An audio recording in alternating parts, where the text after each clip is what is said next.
but he played against us. And in the movie, you see a part where Gary's lacing up his gym shoes, and he's talking to his mother. And he says, Mom, just get to know them, because these teams came together, blacks and whites and all this. Just get to know them, Mom. Profound statement. She said this, Gary, I don't want to get to know them. But do you know, her son was paralyzed after our game. He hit an embankment, leaving his high school banquet, and he was paralyzed from the waist down. Coach Yost, the white coach, trained Gary to be a great wheelchair Olympian in the shot put. But 10 years after Gary was paralyzed, he was killed by a drunk driver. Do you know Gary's mother today is friends with black Julius Campbell, who she didn't want her son to be friends with? And they traveled the country talking about her son's relationship with Gary. He's been more of a son to her than her own son. All of the years. You never know who you're going to need. Race-wise, gender, all of that takes a team. But I think about that right there, and then being with the Titans and all that. The same year we lost to the Titans, my daddy gave me a Christmas gift. He was coaching me. Open up the box, there's 3 boxes.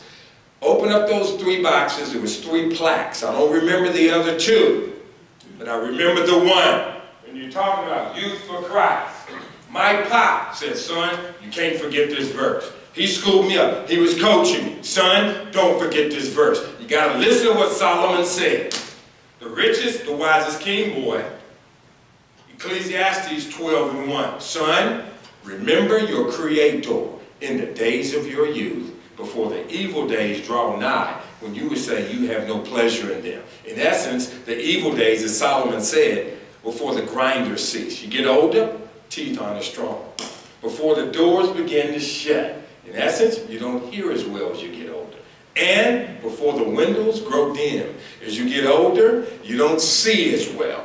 Pop was saying, son, come to know Jesus while you're young. Don't forget your Creator. I didn't come to talk to you about the Titans, but don't remember the Titans. But I guarantee you, remember your Creator. That's what you're doing, Greg. That's why you're doing what you're doing while the children are young. So when they grow, they'll know how to marry. They love and coach. That's what I'm saying.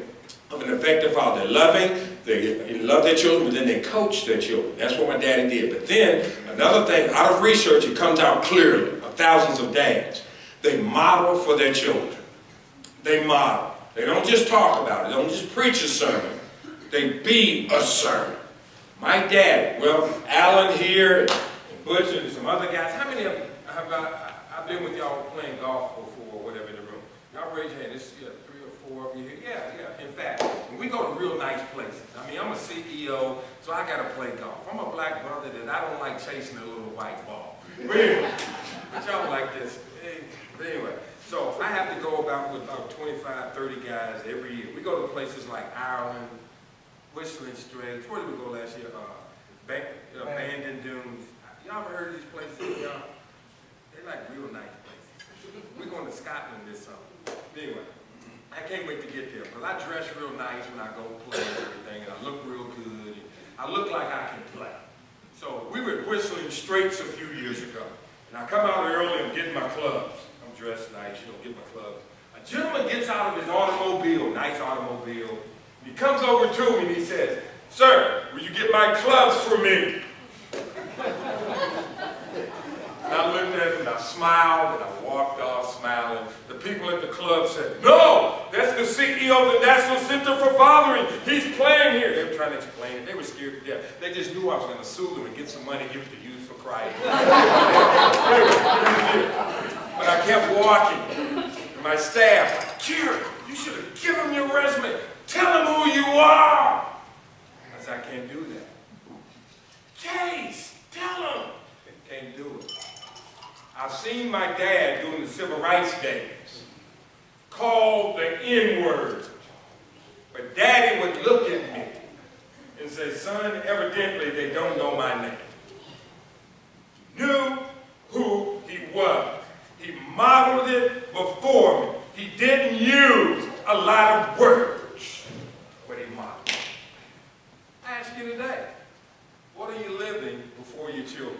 Men, women, boys, and girls in this room. They love, they coach, they model. But Then also in my book, Championship Father, to be a championship father, love, coach, and model. Take care of your own. But that's not big enough in America these days. That's why Youth for Christ is here. That's why that child that does not have a dad, we need to encourage other children in your city that do not have a father. That you can come alongside them and say, I love you.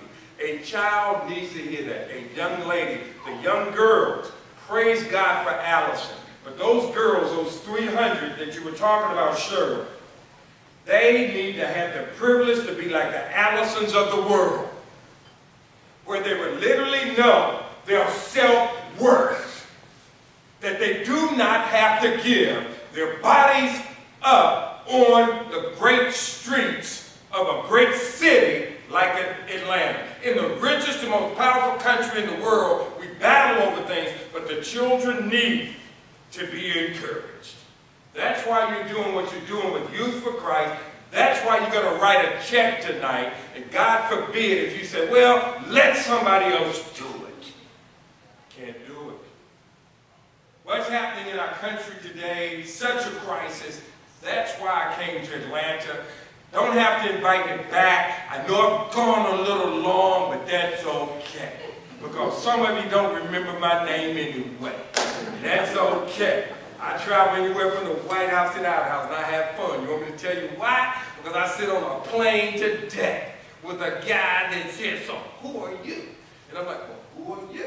And we began to talk in the whole 9 yards. And he said, so what do you do? And I told him non-profit. Oh, you're hoping you get paid with the economy the way it is, right? And this type of thing. I said, oh no, my dad, he's the richest person that ever walked the earth.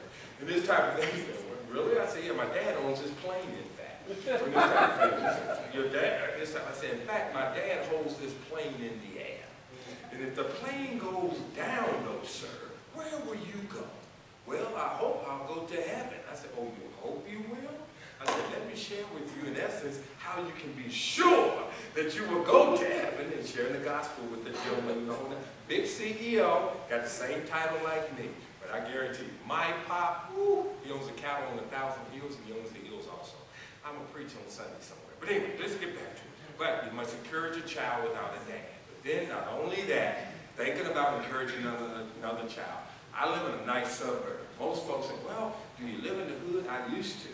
And I lived in the hood, bullets through the window, lived next door to the biggest drug house when I passed it in Chicago.